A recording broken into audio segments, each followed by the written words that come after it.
For those of you who are wondering why Zakir Naik has never once agreed to face an experienced Christian debater, even though we've all been challenging him for years, let me show you what would happen if Naik ever stopped running long enough to step on stage with an actual Christian debater.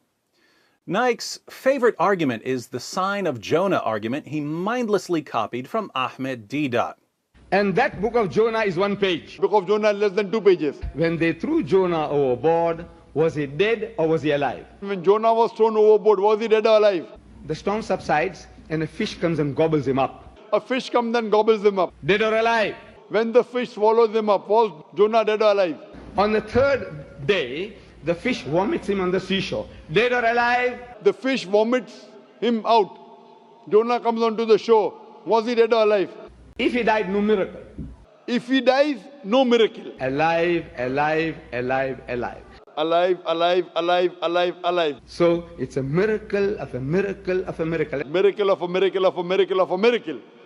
Now, Jesus' point is obvious to anyone who isn't desperately trying to reinterpret the Bible to make it line up with Islam. If you get swallowed by a giant fish in the middle of the sea, you're not coming out. If you do, it's a miracle. Similarly, if you die, if you get swallowed by Sheol, the abode of the dead, you're not coming out. If you do, it's a miracle. So Jonah escaping the fish was a miracle. Jesus escaping Sheol was a miracle. Pretty straightforward. But Muslim apologists love to twist Jesus' words to support their religion, so they insist that the only possible meaning here is that Jesus wouldn't die. Jonah was alive in the fish, so Jesus was alive in the tomb. Now, what's wrong with the interpretation of Naik and Deebat? Lots of things, but one of the most glaring problems is that Jesus calls their interpretation satanic. I'm willing to lay this down as a rule. If someone says something, and there are two different ways to interpret what he says, but he specifically calls one of the interpretations satanic, the interpretation he calls satanic is certainly not the correct interpretation. Jesus mentions the sign of Jonah twice in the book of Matthew. He refers to the sign of Jonah in Matthew 12 and again in Matthew 16. Naik and Deebat always quote the passage in Matthew 12. Why don't they talk about what Jesus says in Matthew 16? Let's find out. Matthew 16, verses 1 through 4. The Pharisees and Sadducees came up, and testing Jesus, they asked him to show them a sign from heaven. But he replied to them, "When it is evening, you say, it will be fair weather, for the sky is red. And in the morning, there will be a storm today, for the sky is red and threatening. Do you know how to discern the appearance of the sky, but cannot discern the signs of the times? An evil and adulterous generation seeks after a sign, and a sign will not be given it, except the sign of Jonah." And he left them and went away. So the sign that Jesus would give them is the sign of Jonah.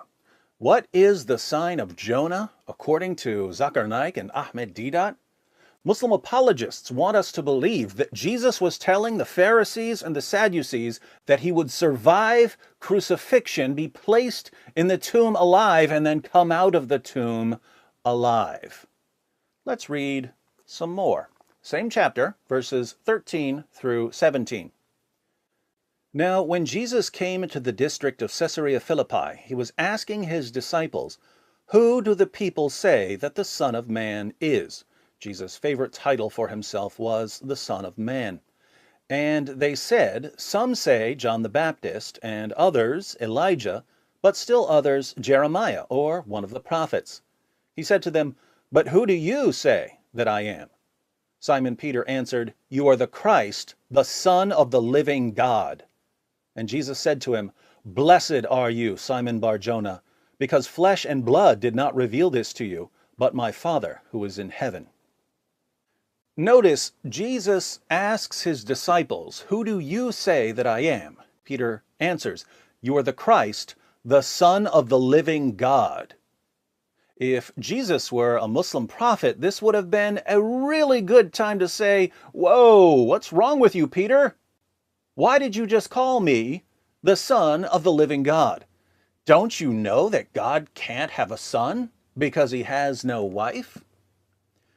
But that's not what Jesus said. He said that Peter was blessed and that Jesus' true identity as the divine Son was revealed to Peter by the Father. Is that what Islam teaches? No. So why does Zakir Naik go to this book and pretend that it supports Islam? Because he's a liar. But he doesn't want his followers to know that he's a liar, which is why he only agrees to face people who've never debated before. And it's about to get worse. Same chapter, verses 21 through 23. From that time, Jesus began to show his disciples that he must go to Jerusalem and suffer many things from the elders and chief priests and scribes and be killed. Yes, Jesus just said that he's going to Jerusalem and that he's going to be killed and be raised up on the third day. Now, watch what Peter does. Peter took him aside and began to rebuke him, saying, "God forbid it, Lord, this shall never happen to you." Peter here says exactly what a Muslim would say. "No, Jesus, you don't know what you're talking about. You're not going to die." And how does Jesus answer him? But he turned and said to Peter, "Get behind me, Satan. You are a stumbling block to me, for you are not setting your mind on God's interests, but man's." Why does Jesus call Peter, his most trusted disciple, Satan? He calls Peter Satan for saying that Jesus wasn't going up to Jerusalem to die. Now, Jesus clearly isn't saying that Peter is literally Satan. He wouldn't want Satan as the leader of the apostles. And he's not saying that Peter is possessed by Satan. I don't think Satan knew how God was going to use the crucifixion, so it wouldn't make sense for Satan to oppose Jesus' crucifixion. Jesus is rebuking Peter for opposing the gospel. Peter called Jesus the Son of the living God. So Peter got that part right. And Jesus said that that was revealed to him by the Father. But when Jesus tells Peter that he's going to die on the cross and rise from the dead, absolutely essential for our salvation, Peter says, "No." And Jesus replies, "Peter, you don't know whom you're serving right now." By focusing on worldly things and not paying attention to what the Father is doing through me, you're opposing the gospel. And he calls Peter Satan. Think about this. When you acknowledge that Jesus is the divine Son of the Father, Jesus says that you're blessed and that this was revealed to you by the Father. But when you say, Jesus never died on the cross, Jesus calls you Satan. Which one of those categories is Zakir Naik in? Which one of those categories is Ahmad in? Are they in the category of people who acknowledge that Jesus is the divine Son of God?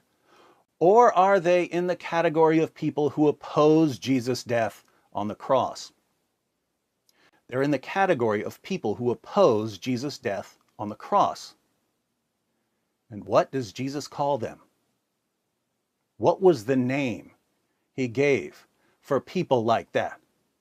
Wasn't it Satan? Now, doesn't Zakir Naik know what Jesus said in Matthew 16? Doesn't he know that Jesus clearly said that he was going to Jerusalem to die? Doesn't he know that Jesus called the Muslim apologists' interpretation of the sign of Jonah satanic? Of course he does. And yet he stands in front of crowds of gullible people who've never read the Gospel of Matthew, and he convinces them that what Jesus really said in the Gospel of Matthew was that he would never die on the cross. What kind of person spends his entire life lying to people about Jesus? When a person spends his entire life deceiving people, is he serving God? Or is he serving Satan? My Muslim friends, Jesus said that recognizing him as the Son of God, that comes from the Father. Opposing his death and resurrection, that comes from Satan.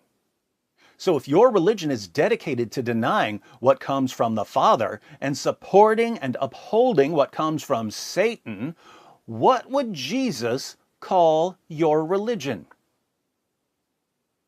What would he call your prophet? And if you, now that you've seen what Jesus actually said, if you continue to deny that Jesus is the divine Son of God, if you continue to deny his death and resurrection, if you continue to support apologists who spend all their time deceiving people about Jesus, what would Jesus call you? Let me know in the comments section.